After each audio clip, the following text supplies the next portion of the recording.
America's only daily sports talk show, Nuanez Now. Watch the show statewide on SWX Montana Television. I like football! Now here's your host, Coulter Nuanez.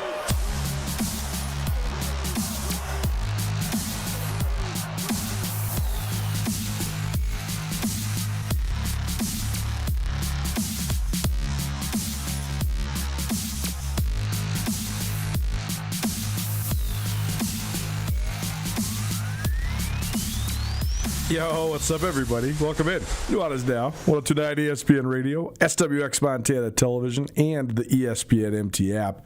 I'm Coulter Nuanez.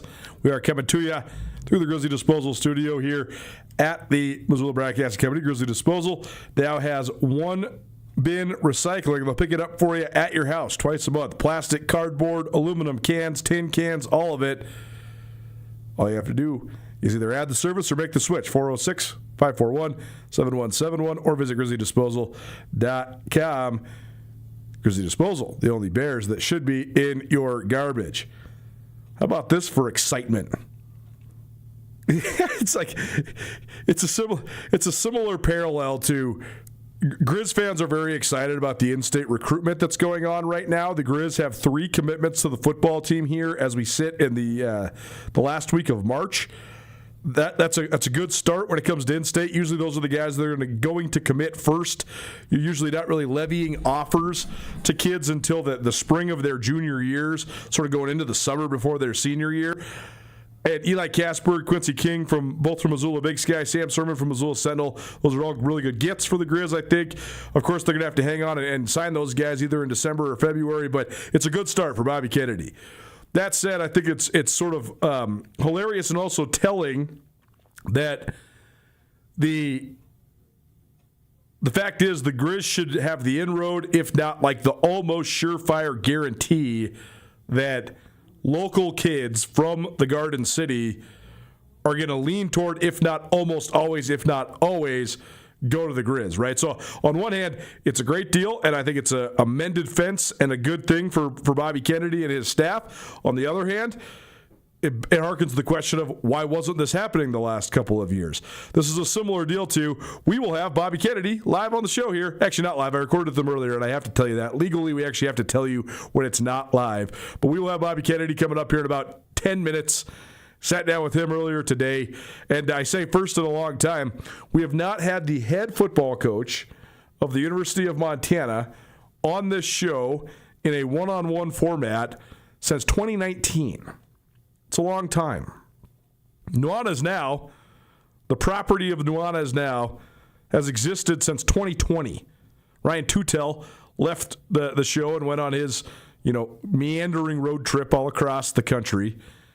And so I've been doing this solo here. I think this is year 6 for me. And not once did Bobby Houck come on this show one-on-one. You've heard from Coach Houck a bunch, and that's actually not fair. I got him before practice several times, got him for quick snippets after the spring game too.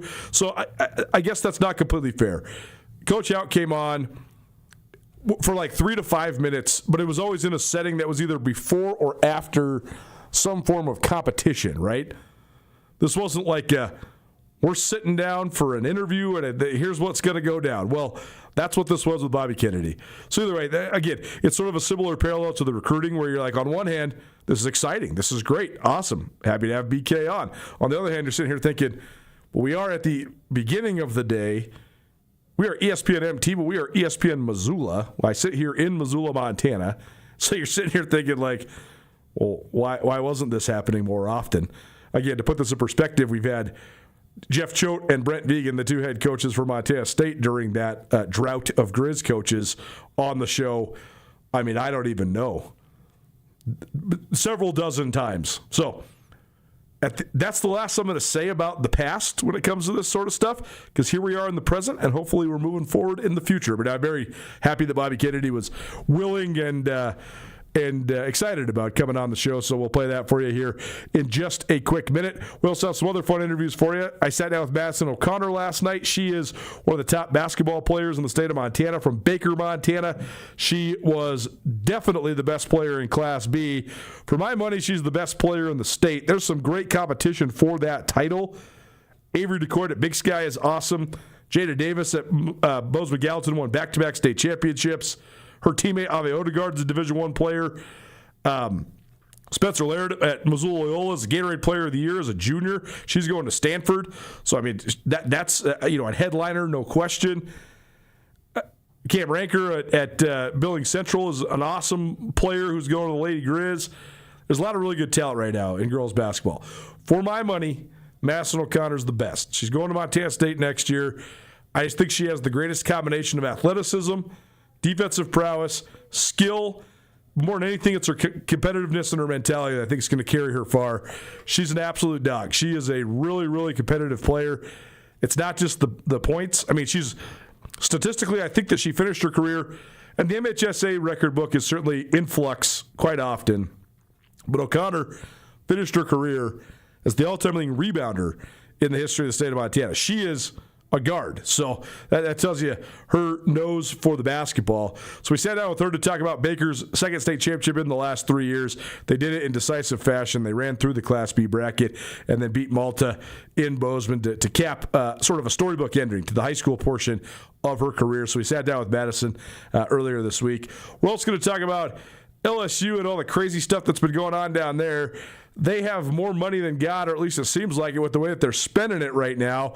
I just think it's also crazy that there is rumors and even a possibility that Will Wade might come back as the head coach of the LSU men's basketball team.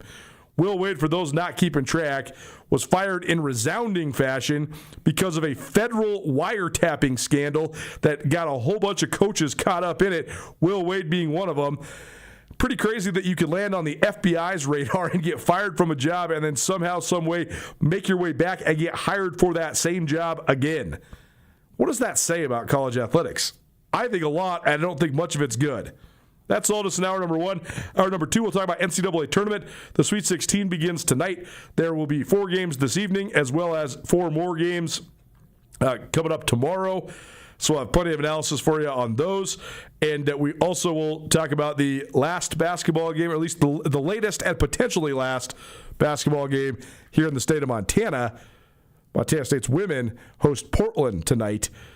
They're the last team playing, and we'll see if they can advance in the WNIT. Daniel Sally, the play-by-play man for Montana State women's hoops, he will join us about 5:30. So there you go. That's what's coming up here on Nuanez Now, 102.9 ESPN Radio. You can always stream us on 1029ESPN.com.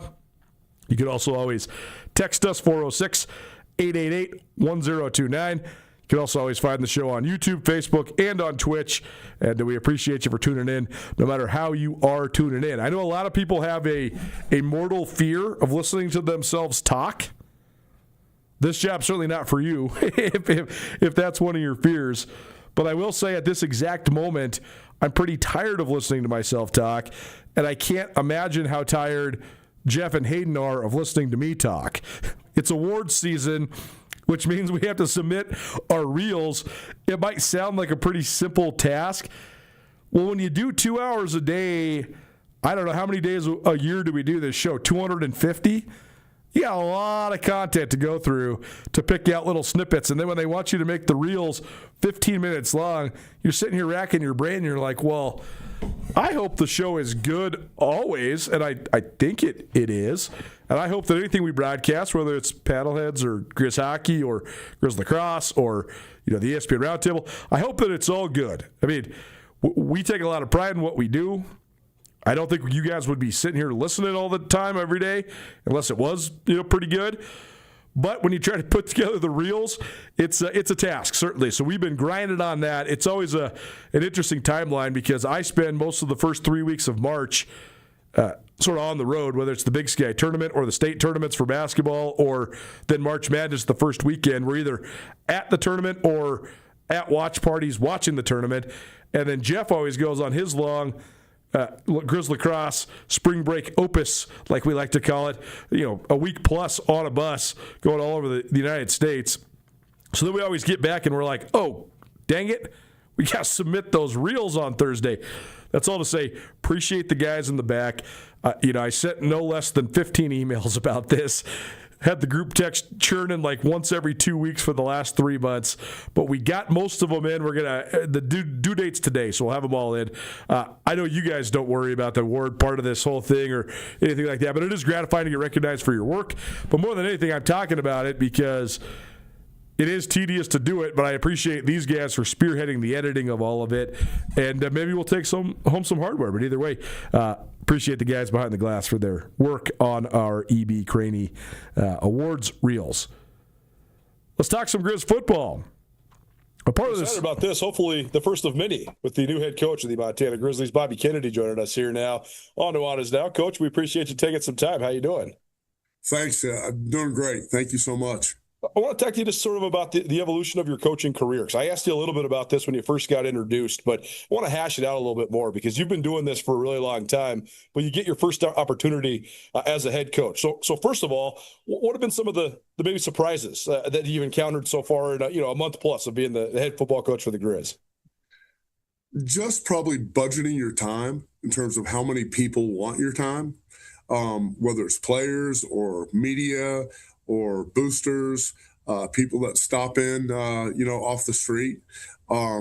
Just being able to, kind of cut time out for everybody, and make your schedule work. It seems like when my doors open in my office, everybody comes in and they want 5 minutes, which turns into 10 or 15. But you know what? I've really enjoyed it. So I like people. I like being around Grizz fans, but then also obviously our players, and so you just have to take time and make the time. It's like 5 minutes of dealing with somebody else's problems, right? But then you have to still deal with of your issues too, right? The things that you want to continue to improve on. When it comes to like how you're crafting sort of your persona as a head coach, you've worked for a lot of great head coaches throughout the years. Who are you sort of pulling from, or who do you sort of see influencing you as you're going about leading your team? Yeah, a number of guys. So first thing, when I talk about, carving out that time for people, it left a lasting impression on me, really 2 guys, Joe Paterno at Penn State. I remember when I was a young coach there, my parents came to town and I was walking around the office and Coach Paterno heard me talking to these people. And he knew my parents were coming, but he didn't know what time. And when I was walking my parents around the facility, here's this guy in glasses, and he's like, "Bobby, is those your parents?" And I'm like, "Yes, Coach Paterno." And he's like, "Oh, Mr. and Mrs. Kennedy, nice to meet you." Well, it left a lasting impression not only on me but my dad. That he came out, but then he took him into his office and he proceeded to spend an hour with them. And I said, wow. And my dad, like, that was such a huge moment in his life, because here's Joe Paterno, longtime head coach at Penn State, and he took time out of his day to make my parents feel comfortable. And so that's one thing that I've tried to incorporate with, whether you're having a good day or bad day when you're the head coach at the University of Montana, a lot of times you only get one chance to make a first impression with people. And so when I see people or they stop by or I meet them in the hallway, I want to create a good impression. And Coach Paterno left that lasting impression on my life. And obviously it was a big event for my parents. And then the other guy I would say is Mac Brown. Mac is such a dynamic figure, but the thing that I always really respected about Mac was he hired really good people. He let them do their job. And he would obviously give direction, sometimes very pointed direction, and that's good because people need feedback. But when you hire good people and let them do their job and let them coach, then they feel ownership in the program also. And so I know we have a really good offensive staff. Brent Pease has had such a big impact on me in a year, but also Rob Fennessy. And, we brought on Dom Dasty and Brent Myers, experienced guys that demand from the players, but hiring good people. And then, when the change happened with our defense coordinator, defensive line coach, it was a great chance for me to hire a guy in Eric Sanders that I knew was really good from my time at Stanford, and he took a leap of faith when he left and wanted to be defense coordinator to kind of run his own show, but then also be able to bring Jalen and Wes, and then also have Kim on the staff is really valuable. So, hire the right people, let them do their job, coach the kids hard, but also, be more of a kind of a manager of the entire program, because just like we talked earlier about, my time is pulled in a million different directions. And so you have to trust those guys that you hire. Bobby Kennedy joining us here on ESPN Radio. When it comes to just the transition from Coach Houck to Coach Kennedy, how has that gone? And obviously it's an interesting situation because you're not taking over for a guy who got fired. You guys went 13-2 last year. We're in the national semifinals. So you're inheriting a really good team that was led really well, but you guys are obviously different personalities. I know you've known each other for a long time and friends for a long time, but how has that gone? And what sort of challenges have you had just in sort of making it your own? Well, like I said, I have to be myself. Right. But I really respect Bobby and obviously the job that he did here. And one of the things that left a huge mark on the type of head coach that I wanted to be was I saw the way he ran things in terms of the schedule, the consistency, just being present, being involved with the players. And from my perspective, I've always said that I want this to be a player-led program. Right? Like we set the vision as coaches and I set the vision as a head coach, but then the players have to enact that vision. And so not that it was different under Bobby, but like what I would say about myself is I like being involved with the players on a daily basis. Okay. And I know Coach Houck was too, but I like being in the weight room. I like being on the field with them. I like them being able to come into my office at any time because, kids at this age, they go through ups and downs, right? They have not only football, but they have school, they have girlfriend problems, they have housing issues, right? Like all these things. And I want them to be able to know that I care about their issues and help try to fix those things, because my goal as a head coach is when guys come here and play for me and represent, the University of Montana, I want them to look back and say, gosh, not only am I glad that I went to the University of Montana and played, Grizz football, but I'm really glad Coach Kennedy coached me because he cares about me. He demanded of me and he helped mold my life in the future. So that's really kind of my personality. I like being involved with players. I love the recruiting aspect of things. And I use the term, the family you choose a lot. And I've done that for a number of years, but it really is when you are invested in kids and they decide to come to your program, now you're in this relationship and you chose us and we chose you. How do you make things work? There's going to be ups and downs. There's going to be struggles. But, if you keep at it, things are going to work out in the long run. The one other potential influence I wanted to ask you about was Joe Glenn, because he's a guy you played for way back in the day in Northern Colorado, but he brought a national championship to Montana. And in fact, the last national championship that Montana has won. Have you ever had a chance to talk to Coach Glenn about the opportunity you have in Montana? I know his health is sort of up in the air right now, but sure. An unbelievable guy and a really well-loved guy around the state. Yeah, and let me tell you this: he's loved by me also. Like yeah. we've had a couple of conversations since I took on this role, and the thing that has always impressed me about Joe, is number one, he's a guy once again that I knew he cared about me as a player. Okay, I knew he cared about me as a person. I knew he cared about me as I knew he cared about my family, and so he's left a definite impression on my life, but also just he was a guy that would never forget a name. Okay. And that when you call him, the first thing he does is he asks about, how's your wife, LaShonda? He knows her name. Okay. How are your folks doing? Right. And it was that personal connection with him that I think guys really wanted to play well for him. They wanted to play hard for him.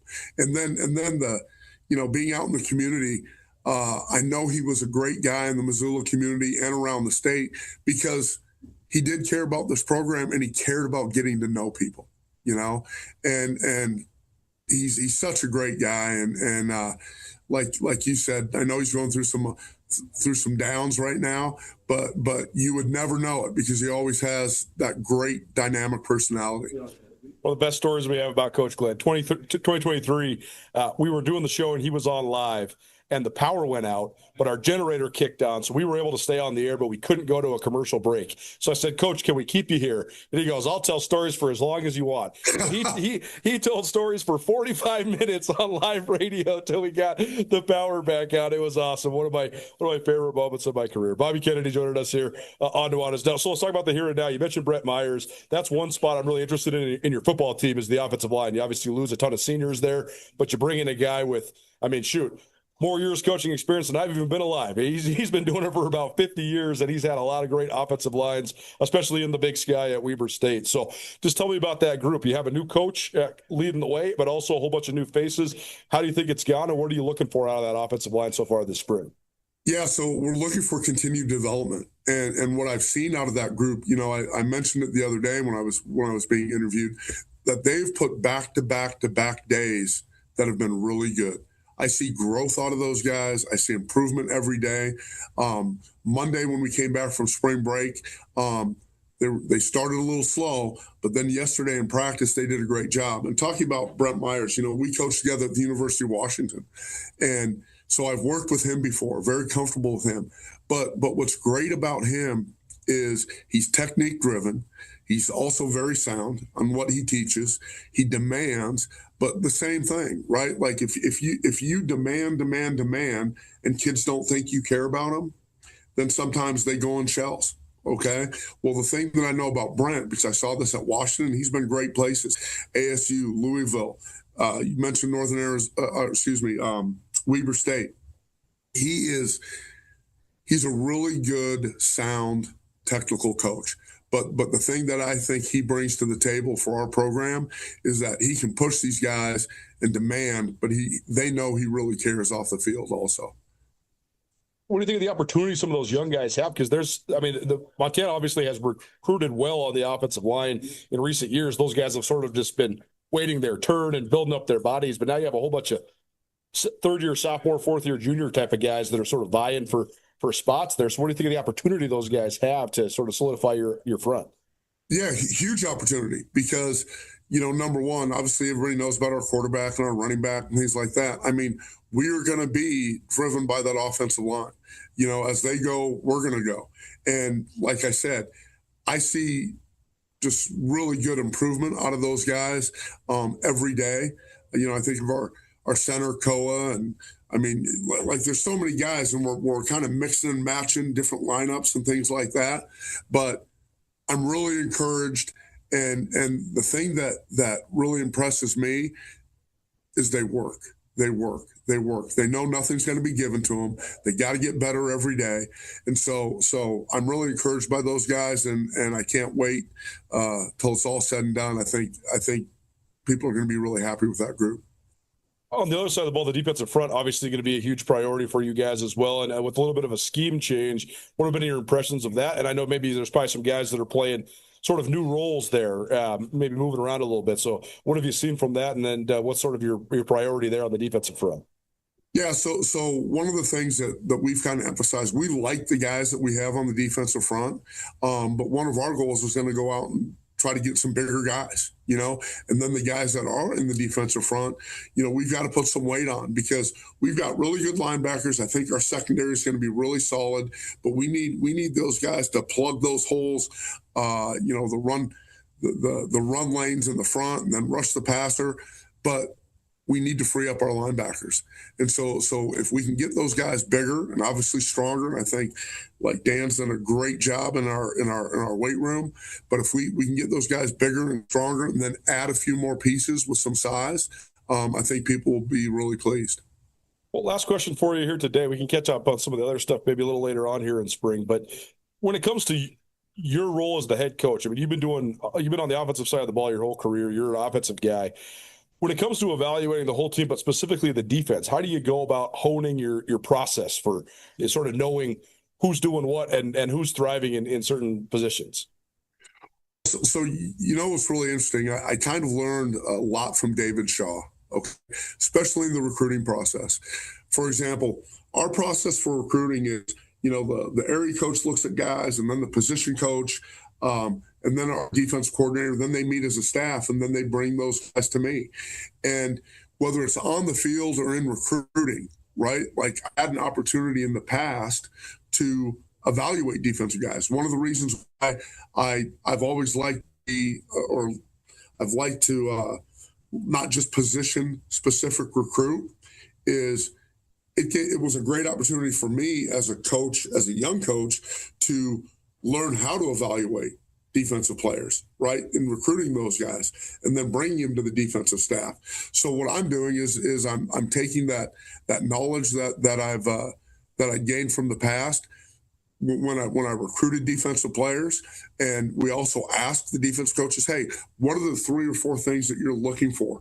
So then when you transition to the field and they're here, right, are those guys doing the things that you're asking them to do, and can they do the things that we're asking them to do? So like I said, I learned a lot from David Shaw in terms of defensive evaluation, and I've tried to apply that. Bobby Kennedy here on Nuanez Now, 102.9 ESPN Radio. Coach, we appreciate the time, and we'll catch up soon, but thanks for being here today. Hey, thanks so much. It's always good to be on with you. Appreciate BK for coming on. We'll talk more about the Grizz defensive line a little bit later on here in hour number 1, but right now we'll take a break, come back, talk some high school basketball. Madison O'Connor, a future Montana State Bobcat, our next guest. Don't change that dial. Keep it right here, 102.9 ESPN Radio.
DeMorris Buick GMC is ready to help you safely travel Montana's scenic roads in comfort and style. Stop by DeMorris today and test drive some outstanding SUVs. Right now, take advantage of closeout pricing on the uniquely designed and well-equipped 2024 Buick Encore GX with models starting at $28,895. Don't miss this opportunity. Go to demorris.com to preview our inventory of 2024 Buick Encores and then pay a visit to DeMorris Buick GMC on West Broadway in Missoula, your family-owned hometown dealership for over 60 years.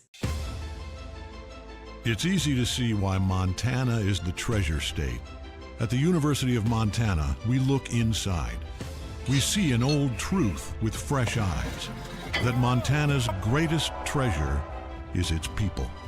So whatever tomorrow brings, we meet it the only way we know how, with a mind for making.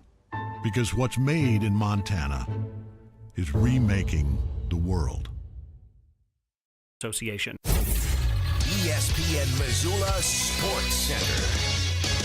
The NCAA transfer portal doesn't officially open for Division I hoops until April 7th, but a group of athletes from around the state are expected to enter. I'm Jeff Safford. The Lady Grizz are expected to have a wholesale roster turnover. According to sources close to the situation, Montana women's basketball is expected to retain Avery Waddington, Jocelyn Land, Abby Schubert, Kennedy Gillette, Ray Ehrman, and Ava Cosette from last year's roster. On3, a recruiting website confirmed Wednesday that point guards Macy Duransky and Drya Wacker are intending to enter the portal. For Montana men's basketball, Brooklyn Hicks is expected to enter the portal, according to 24/7 Sports. Hicks, who joined Montana as a transfer from UNLV before this season, played in 34 games, including starting the final 6 of the year. He averaged 9 points per game while shooting 46% overall and 37% from deep, as Montana finished 4th in the Big Sky Conference but made a run to the league tournament championship. Idaho defeated the Grizz in the Big Sky Tournament Championship game behind strong efforts from 4 players who hail from Idaho. 2 of those players are expected to enter the portal. Colton Mitchell, an all-Big Sky point guard from Coeur d'Alene, who averaged 13 points per game, and Jack Payne, who averaged 7 points and 4 boards per contest, are expected to leave.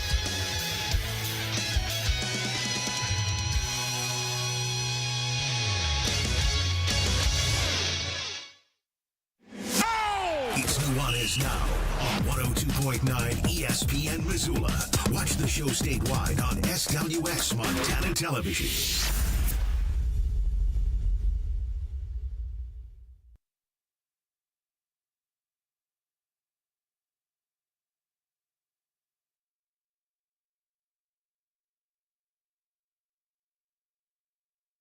Continue to make the rounds when it comes to state championship basketball. Checking in now at the Class B ranks, Madison O'Connor, who's joined us a couple times here on the show, but now she has 2 state championships to her name after Baker a dominant run to the Class B state title this year. Madison, thanks for being here. How you doing? Good. How are you?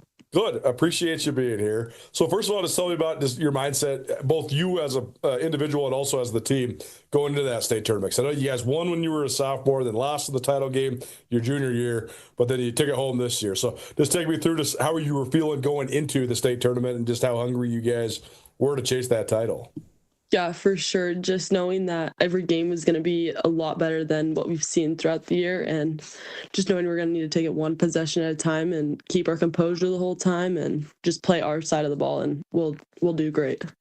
Well, you had a great tournament overall, but a great first game. So when you sort of get a good one under your belt, does that help you sort of build momentum as the tournament goes along?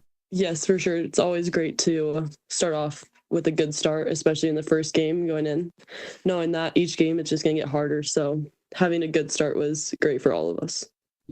And you guys, you figured out a way to run the table too. So did that come with any pressure this year, or what did you think of just chasing an undefeated season and then getting it, completing it?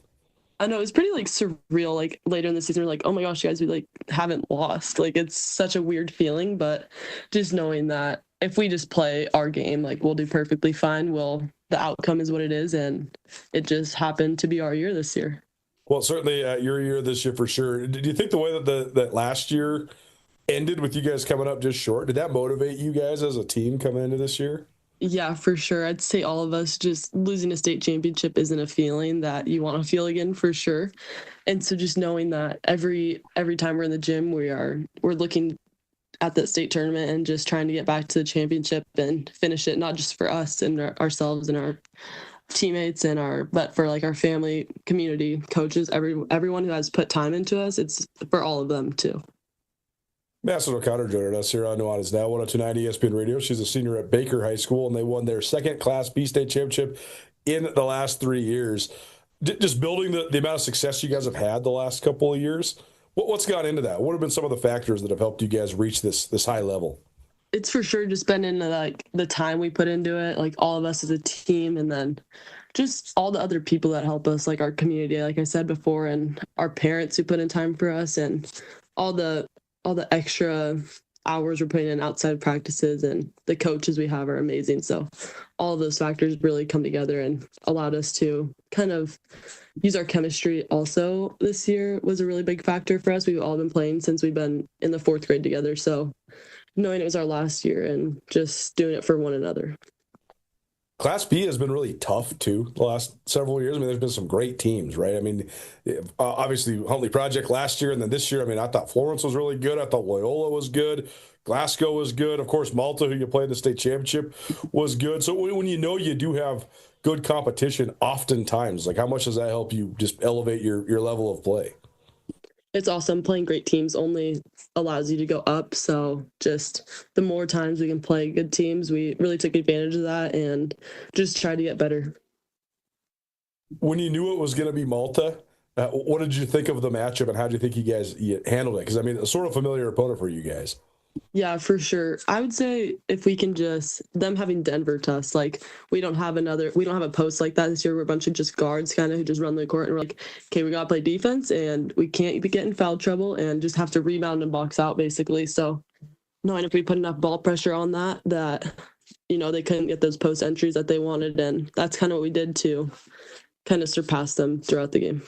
Yeah, totally. And it was a fun matchup to watch because it was sort of like their size versus your guys' quickness, sort of contrasting styles for sure. Well, I know you've sort of been on this journey with your sister all along as well, at least the last couple of years. So just going through this with her and then having her by your side as well, what's that meant to you? It's so amazing. I'm just so grateful for it. Just, you don't really get to play with your sister in high school and play that much with her, especially. And now that she's coming to college with me, I'm like even more excited. So just taking in every moment and just being grateful for it all. Well, we mentioned that here on Nuanez Now, I think last week when she first committed, but Avery O'Connor, Madison's younger sister, has committed to Montana State as well, so she will be a future Bobcat.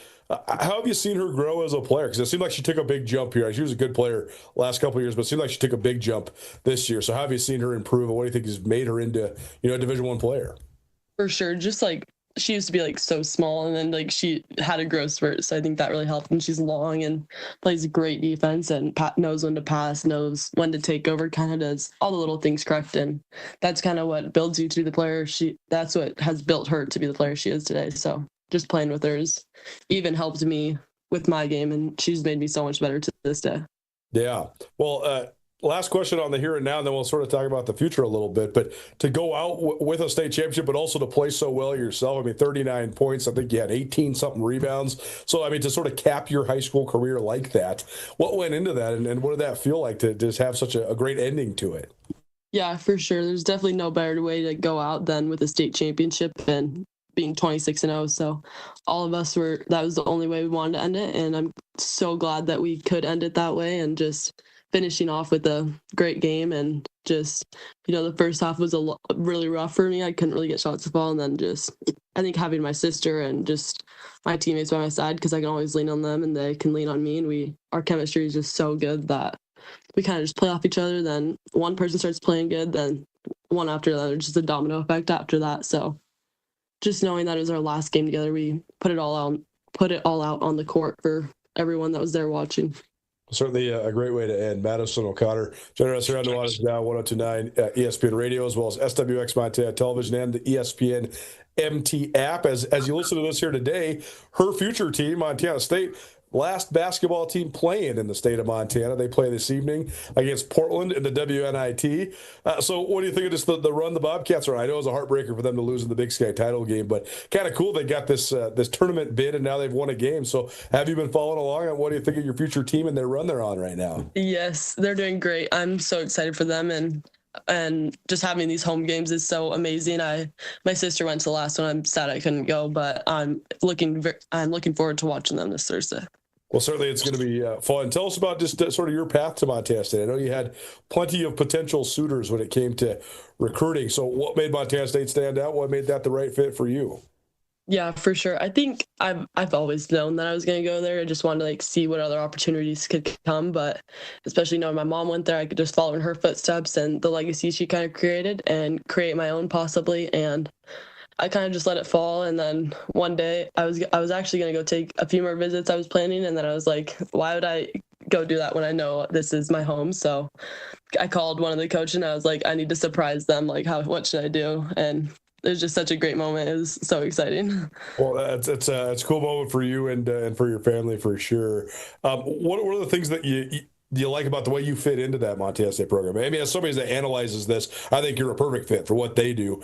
How do you feel you fit into just what they do operationally? Yeah, for sure. They play great defense and they just run the court, and very transition like team, and long, lengthy players they recruit, as you can tell, and just it pays off. They can run the court, they can shoot, they can finish in the lane, and I think I fit into that well, and I'm super excited to see what happens when I get there. Well, it's super cool too. They have a whole bunch of small town girls that are doing it, right? I mean, they got girls from all across Montana, several Class C girls on the team too.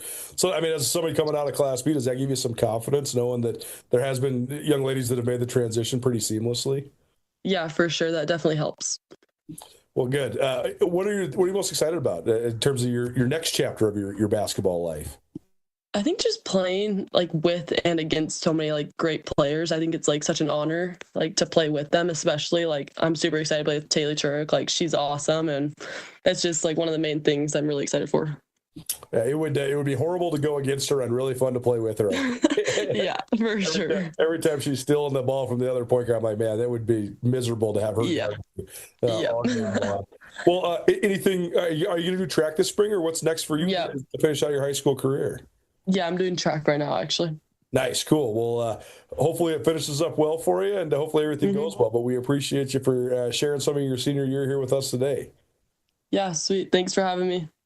Madison O'Connor from Baker, Montana, joining us here on Nuanez Now. We'll take a break, come back, and keep on talking hoops on the other side. Don't change that dial. Keep it right here on 102.9 ESPN Radio.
Les Schwab changed the tire game more than 70 years ago.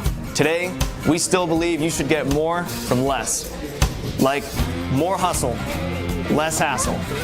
More of the best service around, less of the runaround.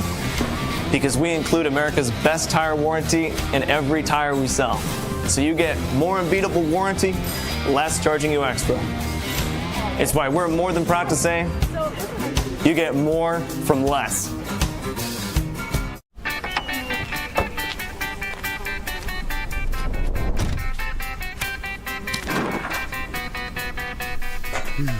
What do you expect me to say to her? She's getting married in 30 minutes. We're doing everything we can. John, can you hear me? John.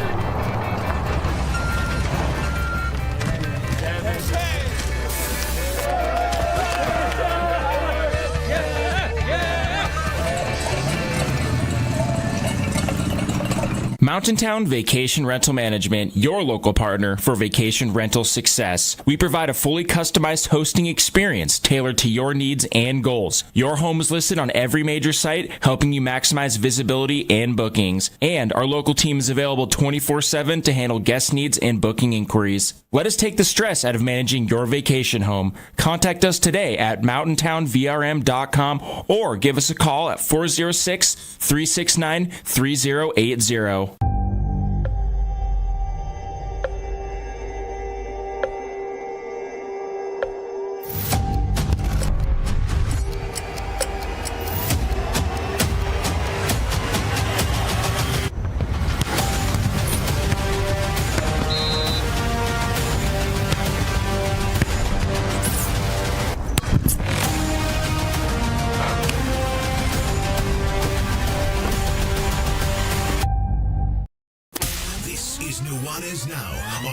102.9 ESPN Radio Missoula.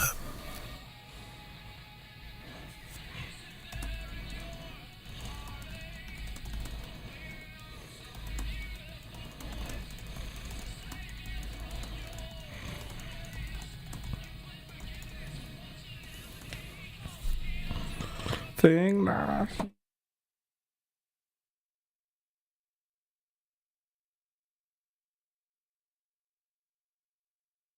Think we'll ever have a band like the Killers again? I'm not saying the Killers are the best, but like, who's the last new rock band that came out that's like an actual band, right? Like, you watch the Grammys. I know the Grammys are not the only entry point, but like, you watch the Grammys now. Like, I love the fact that we have new bands on the trail all the time, but they're not necessarily like true rock and roll or alternative rock. A lot of times they're like folk rock or country rock, or there's a lot of different types of rock and roll. I just want to know, like, who is the last great rock band, and when is the next one going to come out? It just seems like it's something that's maybe fading a little bit. I don't know. It's an interesting concept. I listened to a great podcast with Chuck Klosterman, one of my favorite writers and podcasters, and he was analyzing this same phenomenon. So, pretty interesting. Hopefully the rock bands are not done. It's Nuanez Now, 102.9 ESPN Radio, SWX Montana Television, and the ESPN MT app. Man, do I have spring fever. It's March 26th, and here's a couple briefs for you when with the sun shining and the weather clearing, and we're officially into spring as of last weekend. First of all, Canyon River is open. Canyon River Golf Club, the premier golf course in western Montana. They're open. They're open for tee times. I got a tee time on Saturday. I can't wait. This is certainly, if you listen to this show, you know one of, if not my favorite things, but activities, that is golfing. Love golfing. Love hitting it around. Love Canyon River. So talked to the pro this morning, going out there tomorrow for a meeting just about our business agreement, but then hitting the sticks, hitting the links on Saturday. So looking forward to that. Certainly fun. Also, another PSA for you. It's not even a PSA. It's just a good thing to know. Last Best Golf Company is a great new addition to Missoula and to Montana. They started this thing in a garage 3 years ago, and they wanted to deliver tour-quality club fitting and precision builds for golfers across western Montana. They've since outgrown the garage. They have a new location at 517 South Orange Street in Missoula. From beginners to pros, they use advanced technology and proven data to help you get the absolute most out of your game. So they have a simulator here at Last Best Golf Company. You go out and they'll analyze your swing, and then they'll tell you, okay, here's the shafts, here's the grips, here's the club heads, here's all the things you need to maximize your game. They have specific equipment consultations that they're doing right now at Last Best Golf Co. They don't just sell off the rack clubs. They build pure performance, custom fit for you. Check out their new shop at 517 Orange Street in Missoula.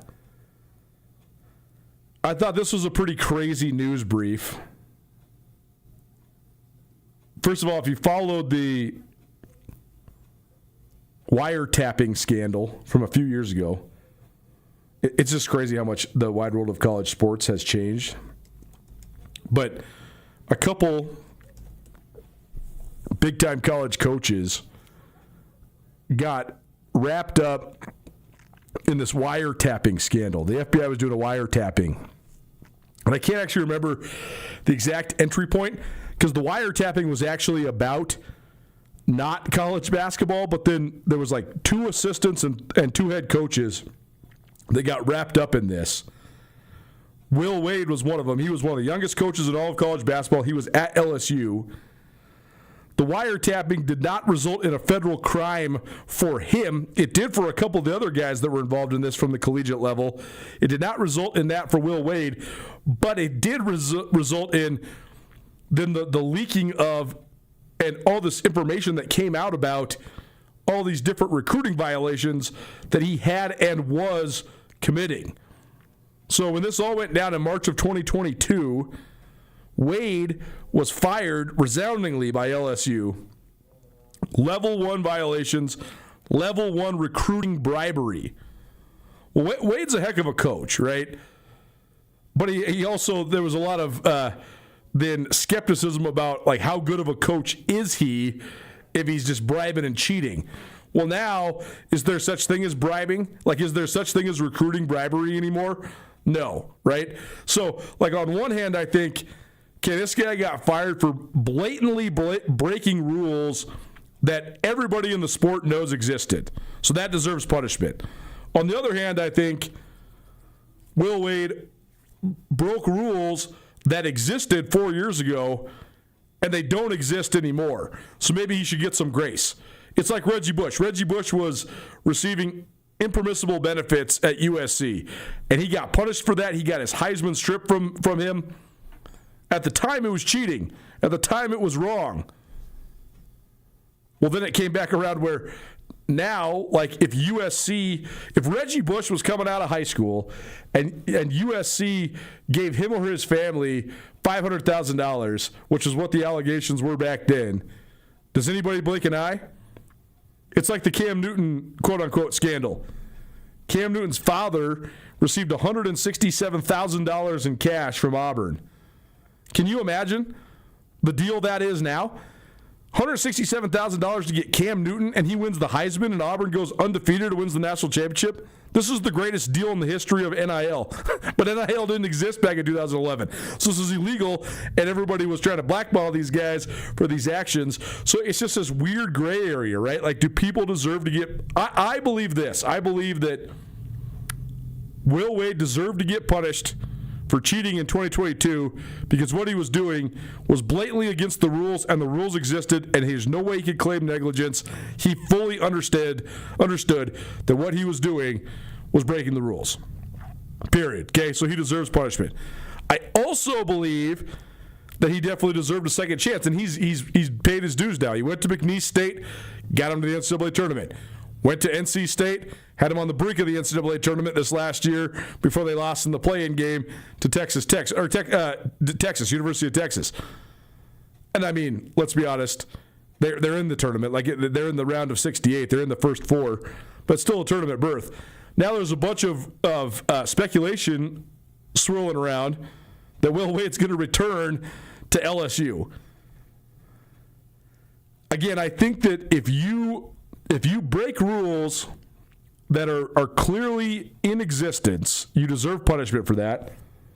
If the world evolves and it changes, and that's no longer illegal, if you've served your time or you've done your punishment, then I have no problem with second chances. This makes me think, because today is opening day for baseball. We did a whole baseball deal yesterday, and last night was opening night, but there's only one game now. Everybody's playing here today. Baseball was on everywhere that I went around town today when we were making the rounds and doing sales calls. And I think about this. Pete Rose is one of the most infamous and notorious, quote-unquote, cheating scandals in sports history, right? When he was the manager of the Cincinnati Reds, he first allegedly and then it was proven that he was betting on baseball games that his team was in. Now, you can say, was he... When Pete Rose would claim, I am only betting on my team, how is this wrong? I'm not manipulating the lineup or the decisions within the game based on trying to... If you're betting against your team and you're throwing the game, that's unforgivable. You're done. You're out. Pete Rose would always try to justify, well, I bet on my team, but I was betting for them, so I was not throwing anything. I was just having confidence in us to win that game. That's not the point of the story. The point of the story is throughout, ever since the Black Sox scandal of 1908, when the White Sox and Shoeless Joe Jackson threw the World Series and Joe Jackson got thrown out of baseball, there has been on the wall of every clubhouse in Major League Baseball, basically, thou shalt not bet, right? There's some form of literature that says you cannot bet on baseball under any circumstances, period. The violators will be thrown out of the game for life. So if the rule exists, unquestionably, and everybody knows the rule exists, and then you still go in the face of the rule, that irreverence is worth punishment. and it's worth the greatest punishment. I always thought that Charlie Hustle, Pete Rose, was certainly one of the greatest players of all time. I think he should be commemorated in the Hall of Fame because of his accomplishments, but I also think the fact he got thrown out of baseball should also be a part of that narrative. And if he was going to be in this different corner of baseball, if he's going to go sit in the cheaters' corner, that's what he deserves. He broke a rule that he understood existed, period. Then I think about this parallel, though, when it comes to steroids and the Mitchell Report and Balco and the Cream and the Clear and Game of Shadows and Barry Bonds and all these other things. I'll never forget, first of all, the 1998 home run race between Mark McGwire and Sammy Sosa. This ignited the country. It was one of the most fun storylines of baseball of the last 30 years. It brought so much joy and jubilation, and all of a sudden everybody's scanning. Everybody wants to see Cardinals games, Cubs games. Everybody's checking in. And it was such a cool and fun deal, right? Well, I'll never forget when Mark McGwire had a bottle of Anderstein sitting right on the top of his locker while he was doing a post-game interview. And a reporter asked him about it. And McGwire said, "Oh yeah, it's just like my supplements. It's like vitamins. If you don't know what Anderstein is, it's a pro-hormone. It's the precursor to an anabolic substance. It's not steroids, but your body converts it within your digestive system and within your bloodstream into an anabolic substance that then does react like a mild steroid, right? But McGwire had this thing right on top of his locker out there for God and everybody to see, right? But at that exact moment, he was not trying to hide anything. And there was no steroid policy in baseball. So then that's 1998. Then you fast forward through Barry Bonds, then breaking those records multiple times, and then you have the Balco scandal, and you have Game of Shadows, the infamous book that's diagnosing all this stuff. And now you have a real scandal on your hands, and this thing then becomes like a United States Senate investigation. You have the Mitchell Report, and then you have all these guys that were named as using these performance-enhancing drugs. And then in 2004, Major League Baseball made a real performance-enhancing drugs policy and banned every form of steroids, every form of HGH, every form of testable performance-enhancing drugs. When I think about this, I think those guys, I'm not saying that the use of performance-enhancing drugs before steroids were illegal in baseball was right. But I am saying it's not nearly as blasphemous or as irreverent as you see the rule to not bet on baseball written on the wall and you still bet on baseball. That's different than taking substances that are going to enhance your performance that there is no tests for and you're not failing any tests. Now, if you're somebody like Manny Ramirez or Alex Rodriguez or David Ortiz or whoever else after the Mitchell Report came out, and then you subsequently are either implicated in steroid use and or fail an actual drug test, throw the book at you. You're done. You're breaking a rule that exists, that you know is absolutely tried and true exists. So, then you get in the morals and the ethics and all of it or whatever. Like, did McGwire know he was cheating? I mean, these guys knew what they were taking. I think they knew that it was enhancing their performance. But when they say that those guys were cheaters, were they actually cheating? Because there wasn't a rule in place till 2004. So this all comes back to Will Wade and the fact that he was fired resoundingly for this wiretapping scandal. And now here he is less than 4 years later, and he might make his way back. He's going to have to pay a $3 million buyout to NC State. That will add to their bill for this year. The last 6 months, LSU has paid Lane Kiffin $91 million. Brian Kelly received a $54 million buyout.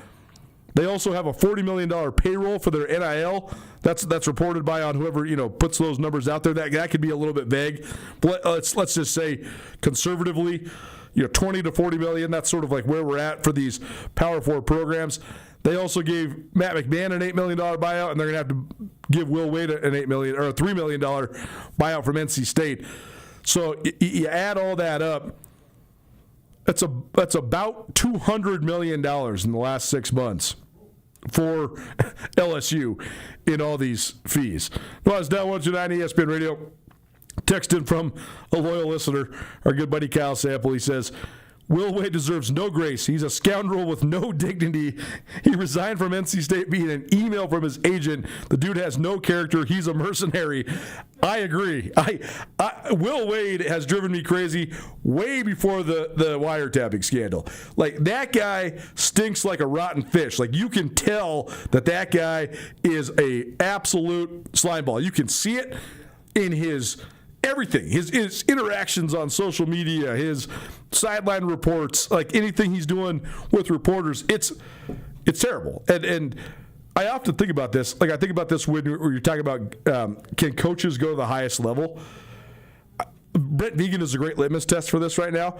I think Brett Vegan is a highly respectable and just a very solid guy. You know, I think he's probably a great dad, great husband, and he's a good football coach. Does he have it in him to be the level of distasteful and, I mean, as Simple said, no dignity, no grace, just a complete mercenary? I don't think Vegan has that in him. But I actually wonder if that's what it takes to be a college head coach. I mean, look at Lane Kiffin. Lane Kiffin is like the most shameless person that exists on this planet. That's maybe what you have to do to coach in the SEC. I think if you're actually a good person, I don't know if you have that in you. I digress. I just thought it was crazy that LSU spent $200 million on coaches' hirings and firings and buyouts just over the last 6 months. And, I mean, Will Wade's good, but is he that good? I don't know. We'll see. We'll see what LSU's getting into, and they might get what they deserve, or maybe what they deserve is, I mean, maybe he'll lead them back to the ranks of the national elite. We'll see. We're up against it. Nuanez Now 129 ESPN Radio. Hour 1 in the books. Hour 2 coming at you.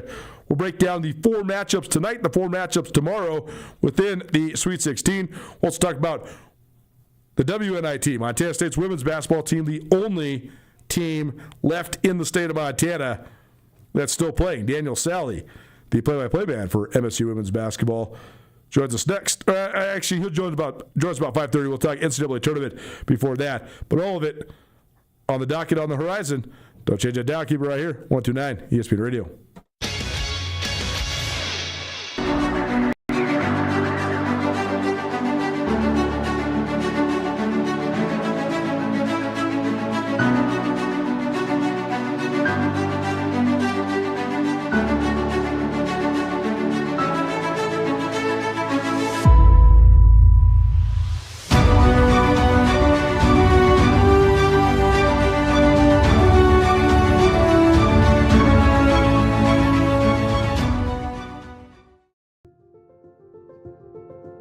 Life can change in an instant.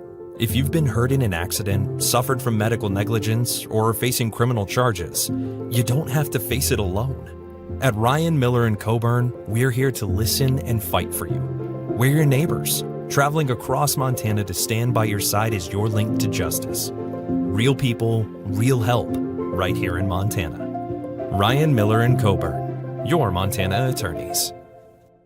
DeMorris Buick GMC is ready to help you safely travel Montana's scenic roads in comfort and style. Stop by DeMorris today and test drive some outstanding SUVs. Right now, take advantage of closeout pricing on the exceptionally designed 2024 Buick Envision with models starting at $39,795. Don't miss this opportunity. Go to DeMorris.com to preview our inventory of 2024 Buick Envisions and then pay a visit to DeMorris Buick GMC on West Broadway in Missoula, your family-owned hometown dealership for over 60 years.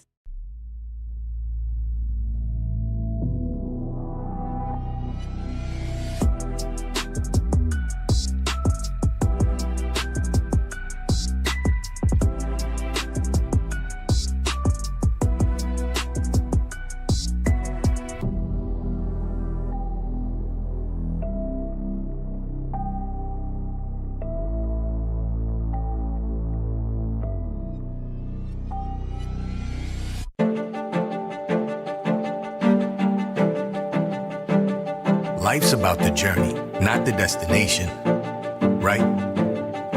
Why can't it be about both?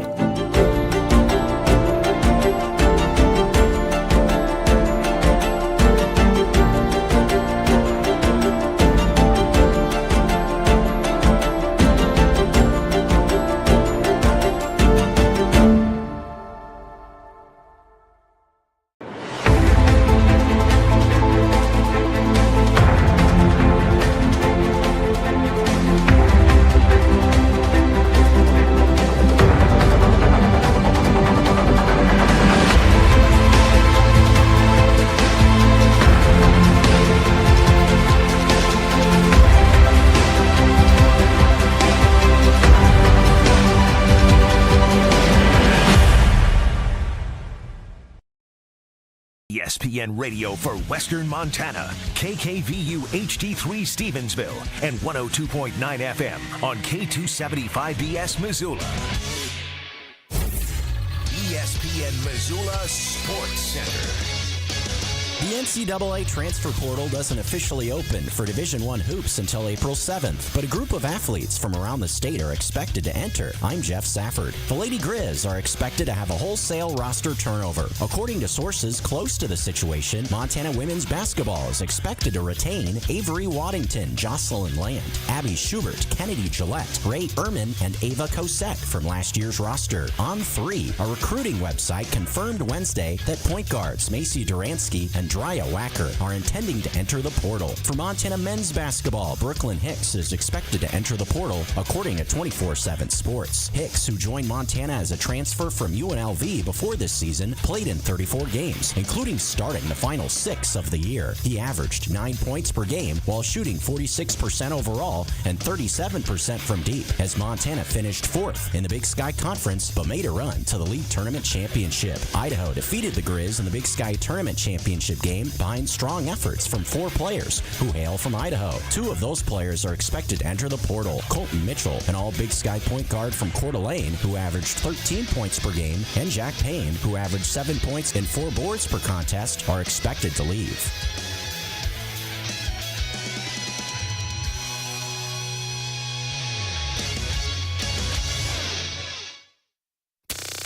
Nuanez Now on ESPN Radio.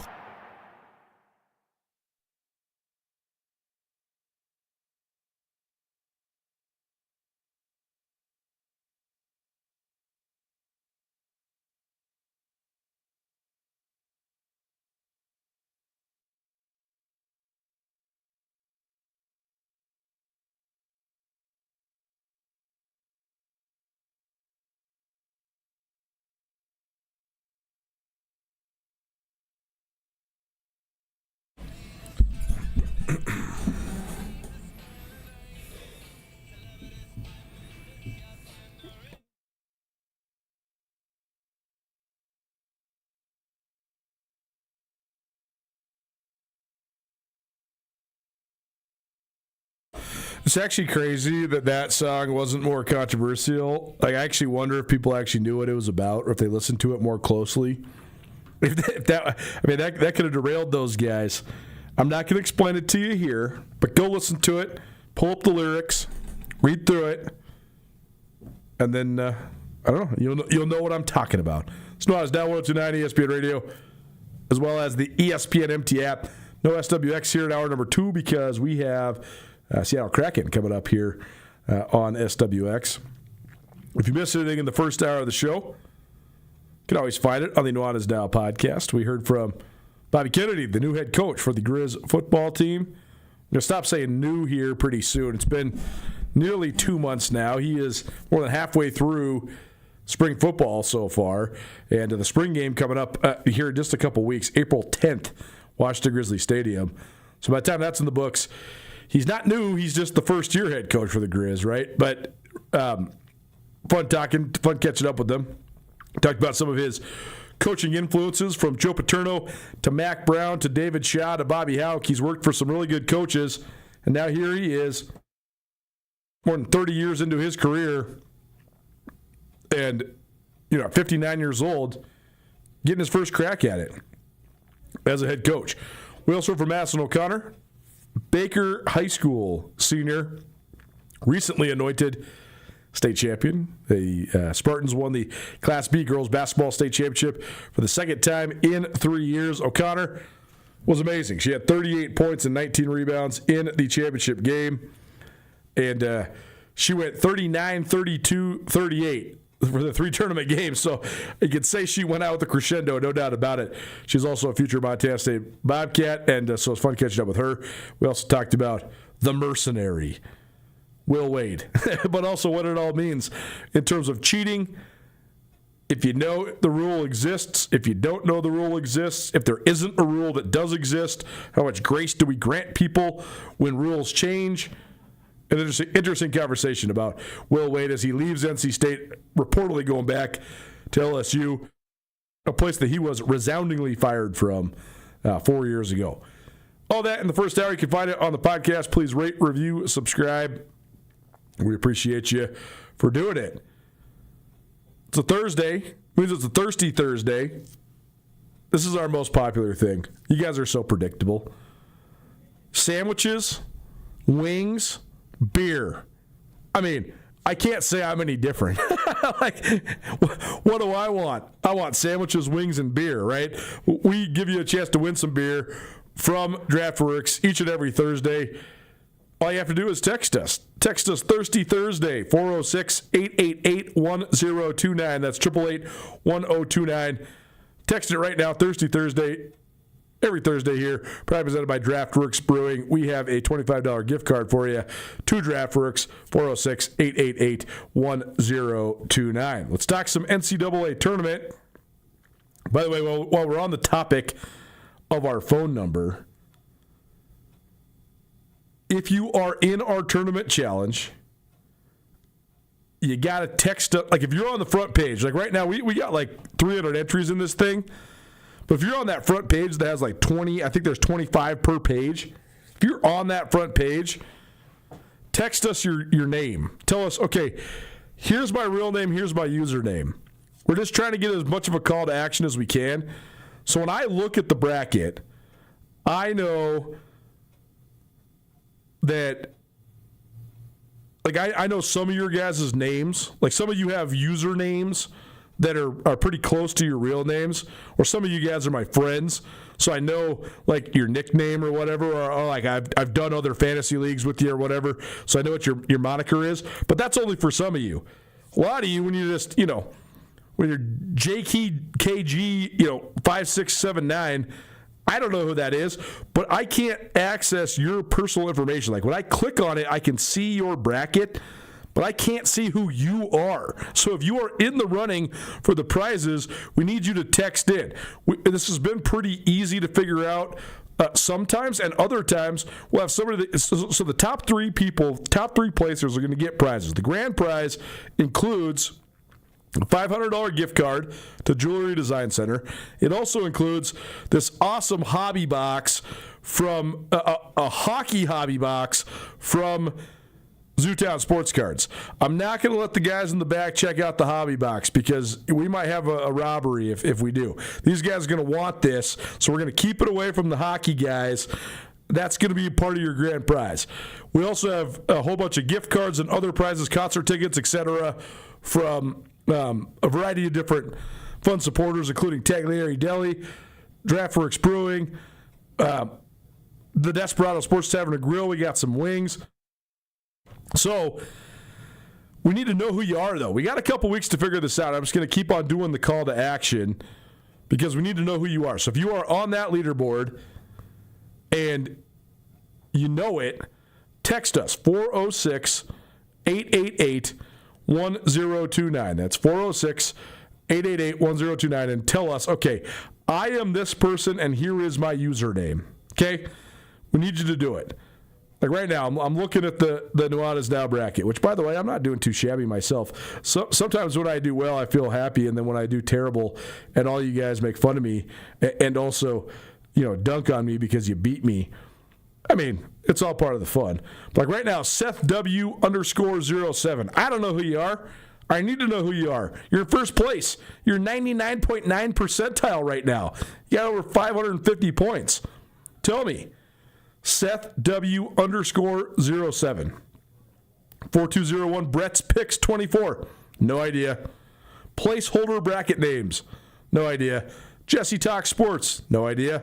So if you are those people or anybody that's on that front page, 406-888-1029, say, here's my username and here is who I am.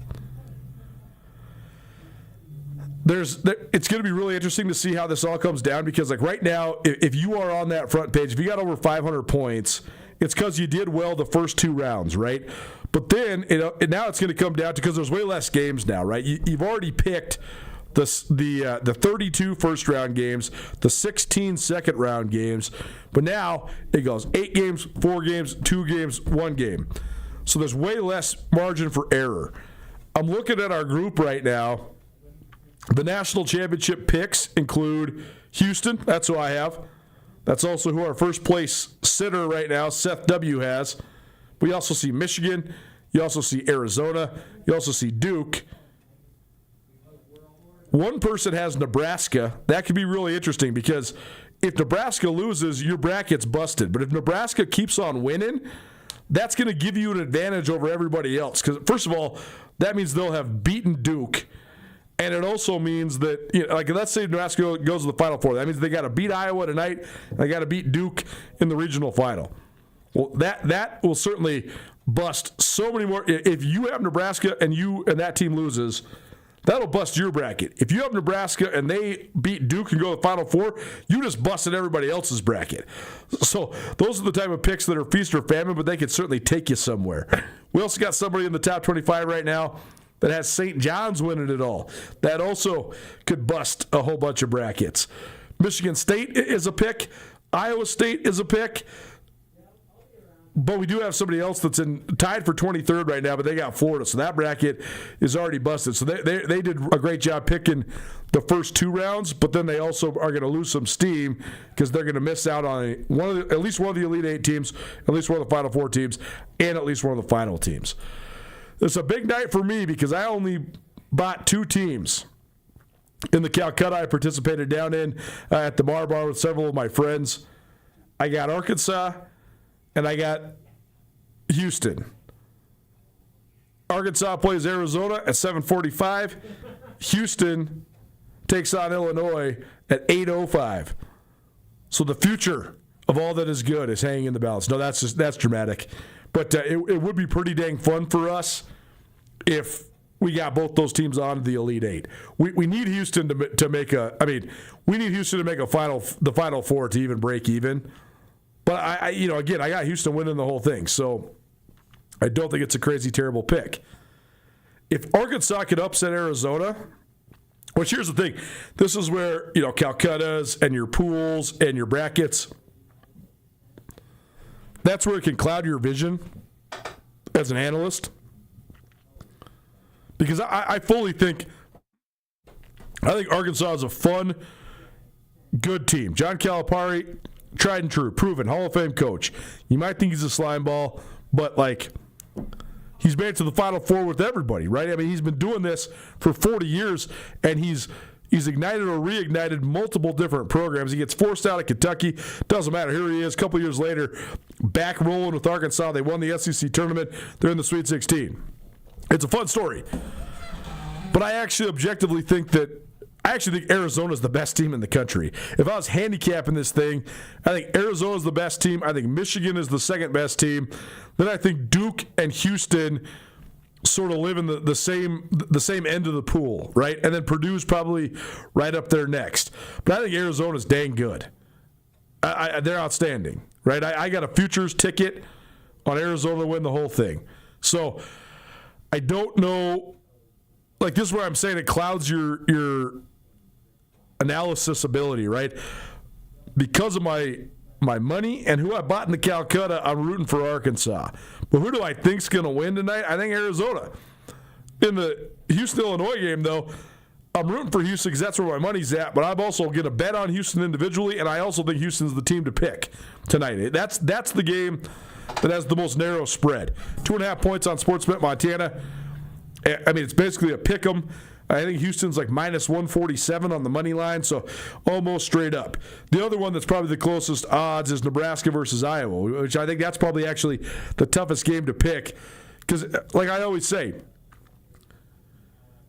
if you are a 9 seed, but you beat the 1 seed, you become the 1 seed. You are on the 1 seed line right now if you're Iowa. It's supposed to be Florida-Nebraska when it comes to the seeding. And if that shot by Vanderbilt goes in, then maybe it's supposed to be Florida-Vanderbilt. And I was thinking that was going to be the rematch because they've already played 3 times. Vandy beat Florida twice. In my bracket, I actually had Vanderbilt beating Florida because they had already beat them twice. But that's the spot on my bracket where I'm the most wrong. I did not have Nebraska or Iowa in this spot. But it actually makes it fun because now I can just go watch that game and just, make a pick, maybe bet a money line. I think that's just a coin flip game, though. I don't really know how to break that one down. But it should be a fun evening of basketball. We got a ton of fun stuff on the docket here. And it looks like Texas and Purdue is already underway. Purdue, 8.5-point favorites. But Texas out to an early lead. They were up 20-14, but now Purdue's had a couple buckets, so it's 20-18. About 8 minutes to go, or about 8 minutes in. Second media timeout right now. 11:39 to go in that one. We'll see if Purdue can keep on making another run. The Purdue senior class, they've ridden the roller coaster, right? They've been to a Final Four and they've been to two Final Fours in a championship game. They also lost in the first round to Fairleigh Dickinson, which is one of the biggest upsets in the history of college basketball. But the guys that have been there and that have stayed, it's an interesting deal. And Purdue is sort of, I'm not going to say they live in their own ecosystem, but they live in a rare ecosystem. Most of the guys that have been at Purdue have just been at Purdue. Like 4 of their 5 starters are guys that they recruited and developed. Like Braden Smith, their point guard, he has been there forever. Like that's what Matt Painter is doing. He's not necessarily doing the buy a whole roster thing. He's doing it sort of old school.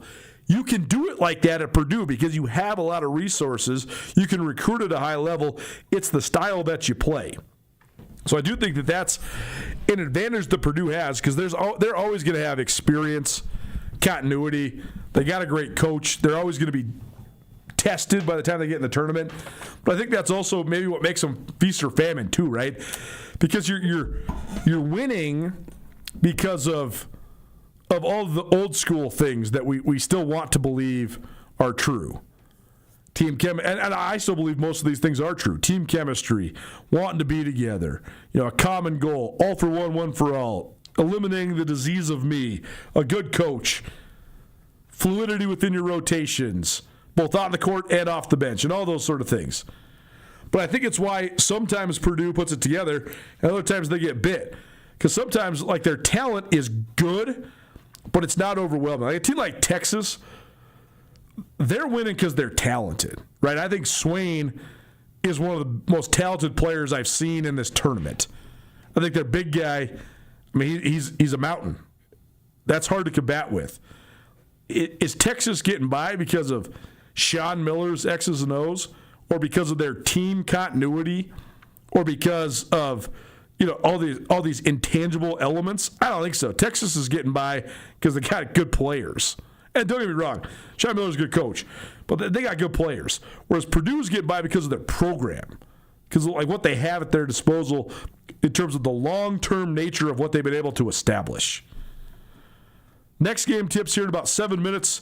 Iowa versus Nebraska. Be so interested to see how Nebraska's fans travel. This game's in Houston. Nebraska was in the same regional as Idaho was, which, by the way, the Vandals are getting pillaged right now by the portal. We told you about Colton Mitchell yesterday, the Idaho point guard who was maybe not going in the portal, but anytime there's smoke, there's fire. Like when an agent leaks to a reporter and a reporter reports on social media that this guy's intending to go in the portal, and then that player backtracks and says, I don't know what I'm doing. Yeah, you do. You're almost certainly going in the portal. Either way, maybe we'll give him some grace, but there was a report that Colton Mitchell's in the portal, the all-Big Sky point guard for Idaho. Then Jack Payne, who's one of their solid sort of core roster guys, another Idaho native that was playing for the Vandals, he's in the portal. But as of today, Jackson Rasmussen in the portal as well. He was the Big Sky Conference Freshman of the Year. Alex Pribble said that Alex Pribble is the third-year head coach for Idaho. Pribble said that when he took the job, one of his priorities was to keep Jack Rasmussen in state. Rasmussen at that time was a sophomore in high school in Meridian, which is right outside of Boise. And he was a 3-4 star recruit, depending on which service you looked at. He's one of the best recruits in the Northwest United States. Well, they did a hell of a job of keeping him there. But then he had a great freshman year. He averaged 14 points per game. He's the most talented player, probably their second best player overall for Idaho. They went to the NCAA tournament, and boom, he's in the portal as well. So they're going to have a huge rebuild going on for a team that was just middle of the road. I mean, they finished 7th in the league standings, and then they go to the NCAA tournament, and now all their core players, all their key guys are out. Anyways, Idaho played their first round NCAA tournament game against Houston, where they got wiped off the map, lost 78-47 in Oklahoma City. Nebraska was also at that first-round site. Nebraska and Lincoln, Nebraska and Oklahoma City are not close. Yet there was literally thousands of fans for Nebraska in the stands for those Nebraska games last week. Do those same fans travel like that to Houston? We'll see. But that game tips here in about 5 minutes, Nebraska versus Iowa. I think that's a total coin flip. You got a great coach in Fred Hoiberg who knows exactly what it's all about there at Nebraska. You also have a great coach in Ben McCollum who's a proven winner, especially when it comes to March. I know most of his accolades come from the Division II level, but I mean, man, if you've been a head coach for 15-plus years, and you're winning almost 90% of your games over that stretch, it doesn't matter if you're at Southeast Missouri State or Drake or Iowa. You know what the heck you're doing. And I think that Ben McCollum does. So I think that Iowa-Nebraska game is going to be a doozy.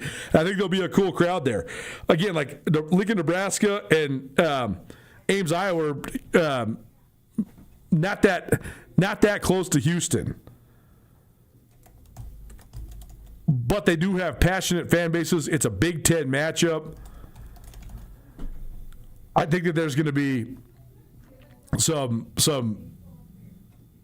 both sides, right? There's not going to be a definitive advantage in that game here tipping off. By the way, I said Ames. That's Iowa State. They play tomorrow. Iowa City is where University of Iowa is at. The nightcap, Arkansas versus Arizona. We broke that one down a little bit. I think Calipari's got the Razorbacks going again, but I think Arizona's the best team in the country. Talent-wise, I think it's Arizona and Michigan, sort of 1A and 1B. And then I think Houston and Duke are sort of right there as well. Florida, obviously, but they lost.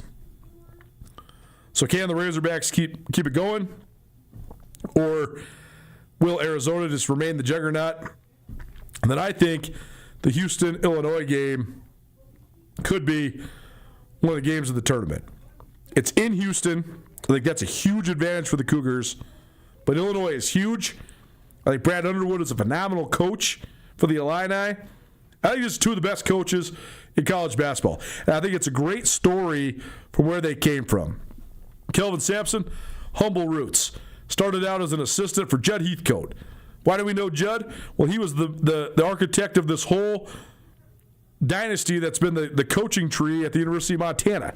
Judd Heathcote was at the University of Montana in the 1970s. Then he went to Michigan State and recruited a player named Magic Johnson. Remember him? They won the 1979 national title. And Judd Heathcote, a Hall of Famer, was one of the architects of the early days of Michigan State's great success. Well, Kelvin Sampson worked for Judd Heathcote at Michigan State, and then he comes back and takes his first head coaching job where? Butte, America, baby, Montana Tech. The court there at Montana Tech is named after Kelvin Sampson. And then, of course, Sampson gets the Washington State job, and he works his way up through the ranks, and he's had an unbelievable career. And the one thing that's missing is a national championship. Played in the championship game a year ago. Been to the Final Four multiple times with multiple programs.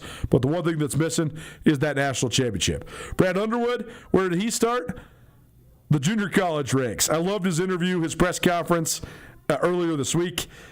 Somebody asked him, what do you think of the draw? Like, what do you think about having to play one of the top teams in the country in Houston? What challenges is that, purveying? And they were basically baiting him to say, oh, it's a bad draw, and yada, yada, yada. And Brad Underwood said, I loved his quote. He said, I started my career in the junior college ranks. I used to drive a bus all over the Midwestern United States. We'd have 16-hour bus trips to get where we were going.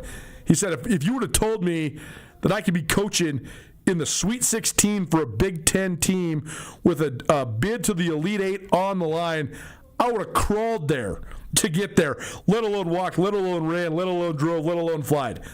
I loved it. I loved the quote. I thought it was the best, and great job by him. So I love that the two coaches come from humble roots. I think it shows you. I think we want to believe meritocracy, put your nose to the grindstone, work hard, all that stuff. These guys did that, and now they're bearing the fruit. And I think Illinois, Houston has a chance to be one of the best games in this tournament, period. That one tips at 8:05 tonight from the Toyota Center in Houston, Texas. Tomorrow's slate looks like this. The other Sweet 16 games, Alabama and Michigan tip at 5:35, St. John's and Duke tip around that time as well. Then you got Michigan State versus UConn at 7:45, and then you got Tennessee versus Iowa State at 8:10. We'll break down those games a little bit more on tomorrow's show. But right now we're up against it. We'll take a break. We'll come back. There's a basketball game in Montana tonight, coming up in about an hour and a half. Daniel Sally, the play-by-play man for Montana State women's basketball, joins us next to preview MSU's WNIT bid against Portland. Don't change that dial. Keep it right here. Nuanez Now, 102.9 ESPN Radio.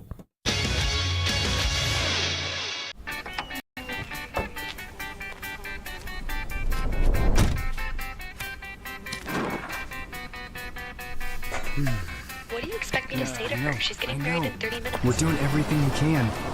John, can you hear me? John.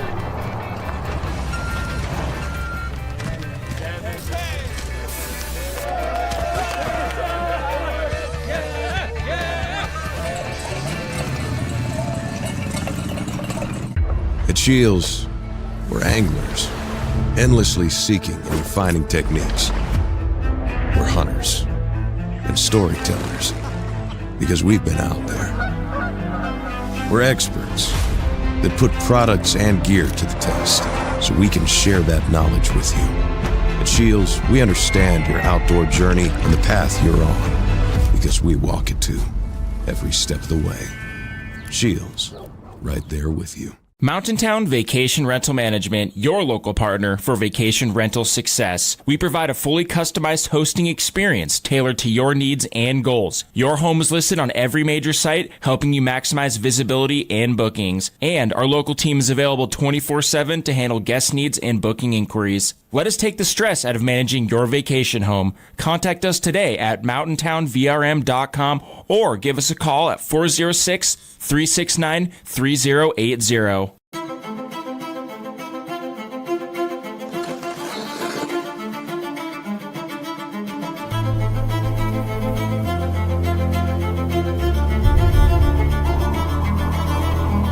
The rare moments in life, they're not just few and far between.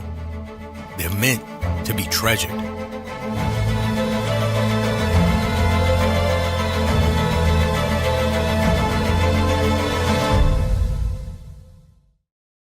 Bring the whole family to the Stone of Accord for a wonderful brunch. From traditional comfort food to eclectic specials, there's something for everyone to enjoy. And it wouldn't be a proper Missoula brunch without an Irish coffee and a mimosa. The Stone of Accord, Irish fare with Montana flair. Restaurant, liquor store, and casino. At the Stone of Accord, we use the freshest ingredients to create our homemade traditional Irish classics, fresh salads, and creative specials. Come enjoy a warm, family-friendly atmosphere. The Stone of Accord, Irish fare with Montana flair. Restaurant, liquor store, and casino.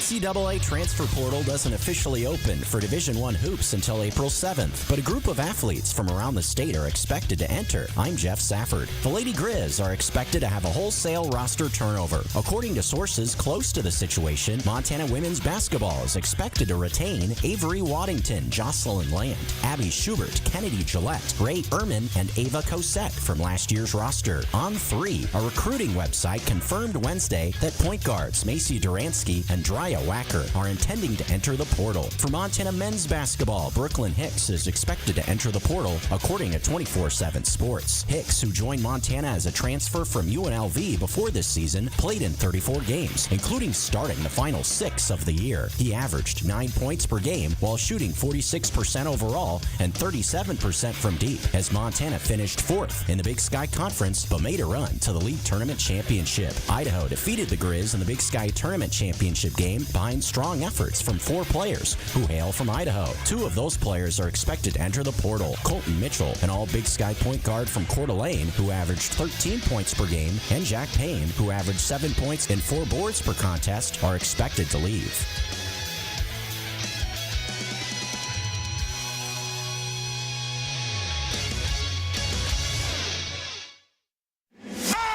It's Nuanez Now on 102.9 ESPN Missoula. Watch the show statewide on SWX Montana Television.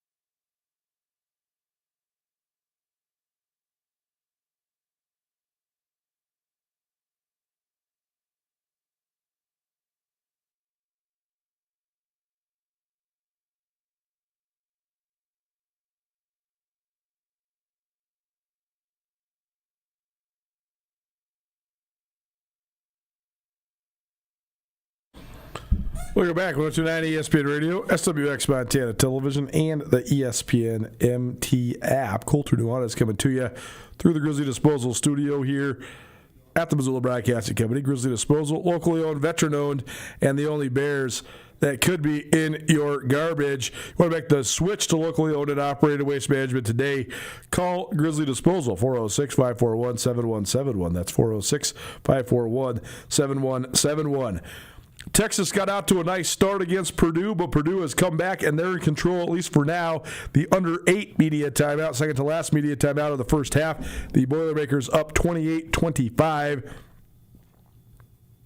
And then in the second of the 4 games this evening, Nebraska blitzes Iowa. 12-2 start for the Cornhuskers just 3 minutes into the game. That's a nice beginning for Fred Hoiberg's squad. There is one team in the basketball world that remains playing. It's the Montana State women. They play here in about an hour and 20 minutes. We got up with that side of things to preview the game tonight. Time for our Montana State Minute. And usually this time of year, we're checking in with Bobcat Spring football, but there's a basketball team that's playing. It's the Montana State women, and they play tonight against the University of Portland in the WNIT. The Super 16 is what they call it. Daniel Sally, who's the play-by-play man on the Bobcat Radio Network, joining us now. Thanks for being here, Daniel. How you doing, man? I'm good. You know, we got WNIT action this week, some NCAA tournament second weekend stuff going on this weekend. The Mariners start tomorrow, and it seems like we got some hints of some expansion heading to Seattle for the NBA, so I'm actually having a great day. Indeed. It's funny. I was just back and forth to Bozeman last week for a little NCAA watch party, and I listened to the podcast Sonic Boom. It's like the Sonic Gate, but of a podcast series, all just about the Sonics leaving. But I sort of thought it was timely because, or it sounds like as of today, that pro basketball might be coming back to Seattle. So I know you're a Seattle guy. That's pretty exciting. Yeah, you know, I don't want to get myself overly excited, but I mean, this is this is definitely the closest we've gotten since 2008. So very excited. Well, certainly it's a basketball city, no doubt about it. That'd be cool if that actually comes to fruition. We have to talk about the basketball city you're sitting in. What a crowd on Sunday. Awesome deal for Montana State. They really pulled away in the second half from San Francisco. So just take us through it. Give us the lay of the land when it came to the environment and how Montana State was able to earn a postseason victory. Well, I was talking with a parent of one of our players before the game on Sunday. It was about 1:30 and about 15 minutes before I was going live for a 2:00 tip-off. And it was kind of like, you know, it's actually filling in really nicely in here, and looked at my watch and saw that it was only 1:30. And I was like, you know, we still got another 30 minutes until we go. And sure enough, you know, looking across as we got ready for tip-off, kind of around the time of the national anthem, I usually scan the crowd to see what it looks like. And, you know, the side opposite where I sit was basically completely full. And then looking to the side behind our benches, it was similar. Just a lot of people showed up, and it's really cool to see the excitement around this postseason opportunity for this town and this community and this athletic department. You know, I know and I said this when Keaton and I recorded the Bobcat Insider podcast earlier this week. It's hard because going into a season, there's goals for a team, and one of those goals was to win a Big Sky championship, and falling short of that's never easy. But for us to be able to kind of spin this and go on a postseason run nonetheless, and have the community rally around it, it's really exciting. Well, that's certainly, I think, one of the most intriguing storylines here is just the way that Montana State has sort of been able to deal with all the various emotions that have come with the last couple of weeks. Because, on one hand, you're heartbroken that you lose to Idaho, right? But then on the other hand, you think you're probably going to get a shot. And then you realize you get a shot, but maybe it's not the tournament necessarily that you think you deserve to be in. But now you're still in a tournament, and so then let's take advantage of this. So it's sort of like these disappointments wrapped up with also these golden opportunities for Montana State to keep on making noise. And, I mean, as I said on my show earlier this week, why not just go win this sucker, right? Like, might as well just go make a run and win the WNIT. Why not? I mean, should be just fun. Like Cal Raleigh said, man. Exactly, right? So how would you just sort of describe the way that they have sort of managed the roller coaster of all of this and come out on the other side now with sort of a positive attitude, trying to take this tournament down? Well, I think the bottom line is it's an opportunity for more basketball, and Coach Binford certainly won't take that for granted, because that's how she's wired. That's who she is.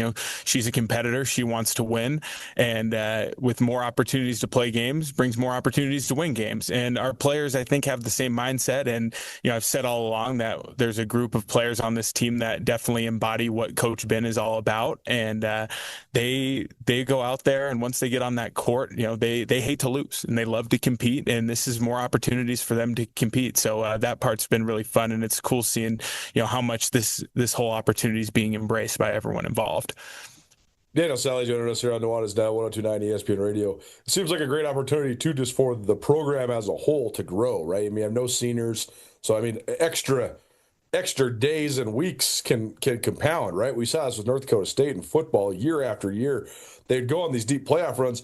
It would extend their season by a month or two, year in and year out. And all of a sudden, when you've done it for 10-something years, it's like a whole extra year of training for your guys within their 5-year cycle. Seems like, obviously, this isn't going to be as profound as that unless they go on this deep run. But what do you think of just the way that this maybe can influence and hone and continue to develop this young roster for the Bobcats?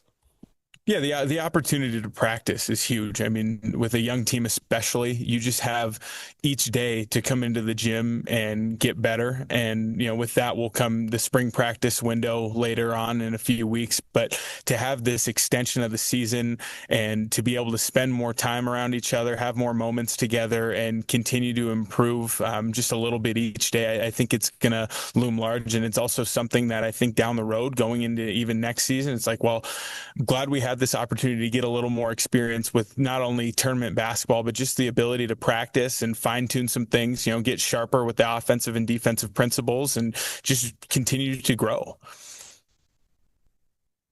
When it comes to practicing, that's something that Coach Binford has talked with me about frequently. She's loved the way that the team has showed up ready to compete game in and game out, but said earlier in the year maybe practices were a little bit challenging because you have a lot of players that are young. I mean, like when you're a Jamison Phillip, right? Like you're learning how to live in the dorms and feed yourself and also practice at a D1 level, right? So she's talked about the evolution of that. I know you have a firsthand seat at that with your role as a director of ops as well. So tell us about just the way that you've seen this team evolve with their practice habits and how much that's influenced then their continued improvement.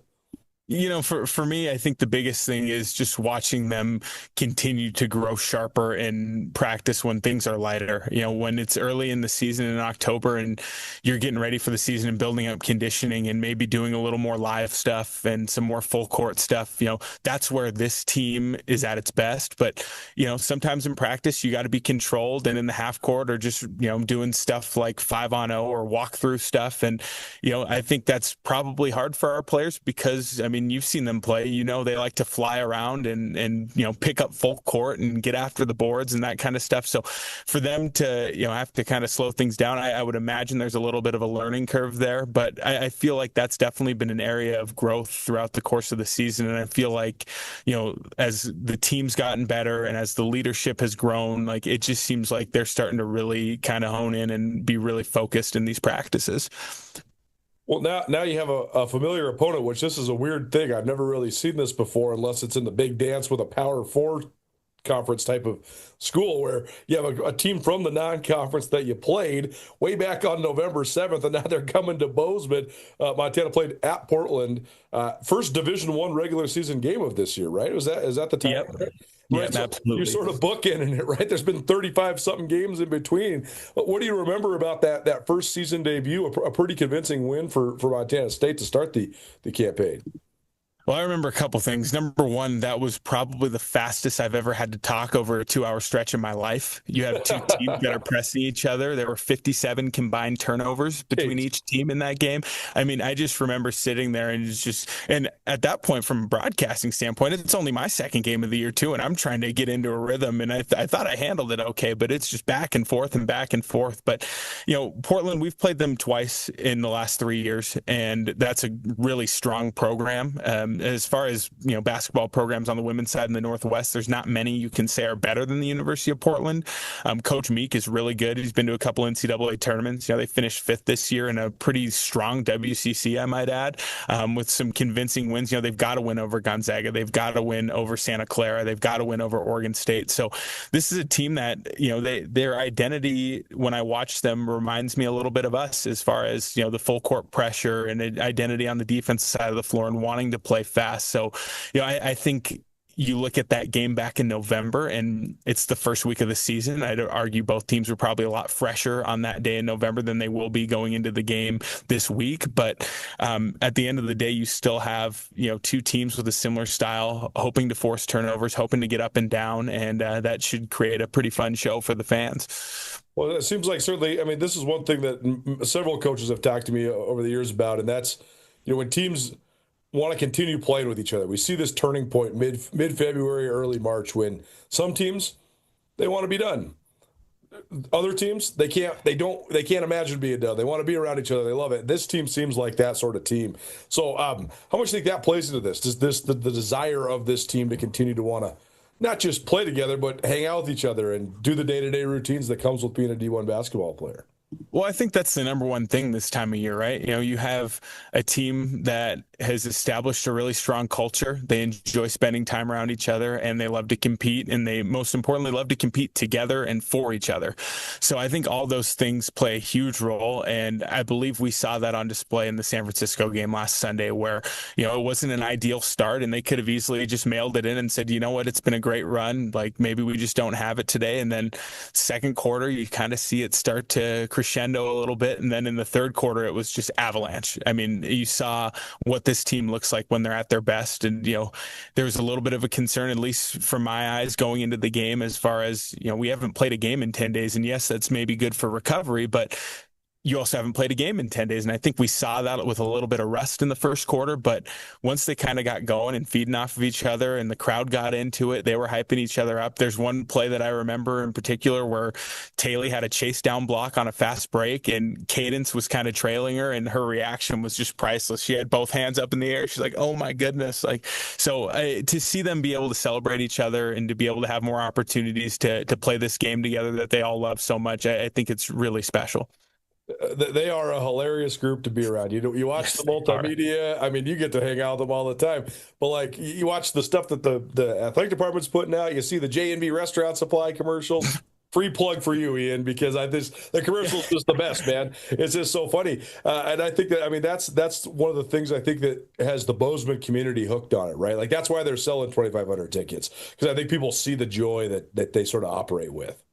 Yeah, and that's something that Coach Ben preaches. Again, she wants to build a program full of people that you're going to want to see in January and February when things are getting difficult and the holidays have passed, and you're not going to go home and see your family for a while. You want to have people you can surround yourself with that you're going to enjoy their company. And maybe when we get on the road and I'm trying to oversee a million different things, maybe they can get under my skin from time to time. But at the end of the day, this is a group full of just first-class individuals. I enjoy spending time around them so much. They never fail to make me laugh. And it's so cool seeing the contrast between when they're out on the floor and playing this just tenacious brand of defense. But then, when we're in the day-to-day, it's always something funny going on. It's very lighthearted. And it's really a great bunch of players. And they've been so much fun this season to be around. Well, what do you think are the keys then on this evening against Portland? Well, I think a lot of our games usually come down to being able to dictate pace, being able to set the tone. So I think that's a big piece is, get the ball out there early, force some turnovers, kind of get some momentum. But, the other big thing is being able to have the crowd kind of behind us and be able to play off of that. This is a team that's still undefeated at home this season, and we'd like to keep it that way, I'd say. I mean, it's been a tough place for teams to come in and win being here at the Brick. And, I think you have two teams that are going to play a style, like I mentioned earlier, that trying to speed each other up and force those turnovers. And there's going to be some stretches that are probably going to be a little ugly, a little bit chaotic. You have two full court pressing teams. It's the last week of March now at this point, and I'd imagine everyone's a little bit tired. But at the end of the day, it's going to be a matter of who can outlast the other, because I think both teams are going to continue to try and play their brand through all four quarters. So just being able to kind of win that toughness battle, and I think being at home is a huge advantage. Well, it should be fun to see the way this bracket plays out. The other side, Pepperdine and South Dakota, the winner of that game plays the winner of this game. There's some good ties there with Carrie Amy, formerly of Idaho, at South Dakota. And then, of course, Katie Faulkner, now the head coach of Pepperdine. So got to get this one done, though, here this evening with Montana State, the play-by-play man for the Bobcat women's basketball team on the Bobcat Radio Network. Daniel Sally joining us here on Nuanez Now. Daniel, appreciate the time, man. Thanks so much, and good luck with the call this evening. Yeah, I appreciate it. Should be a fun one.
Bring the whole family to the Stone of Accord for a wonderful brunch.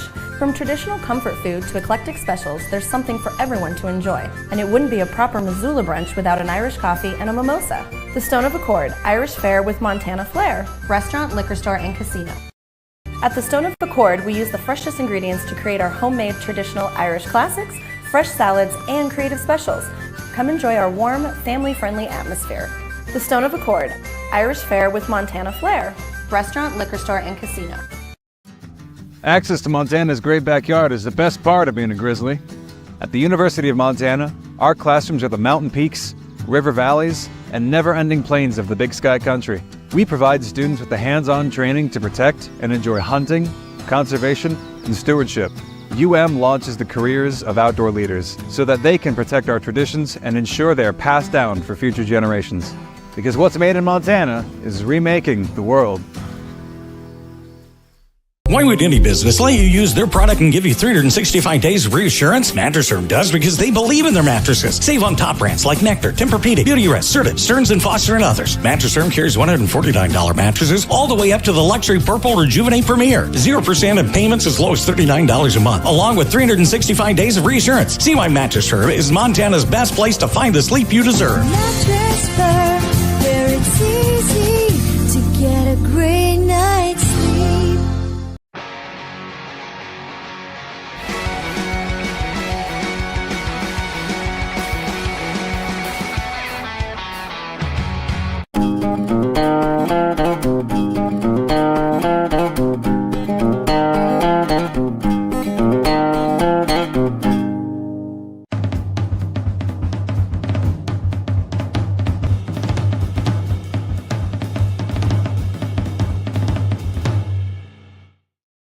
This is Nuanez Now on 102.9 ESPN Radio Missoula.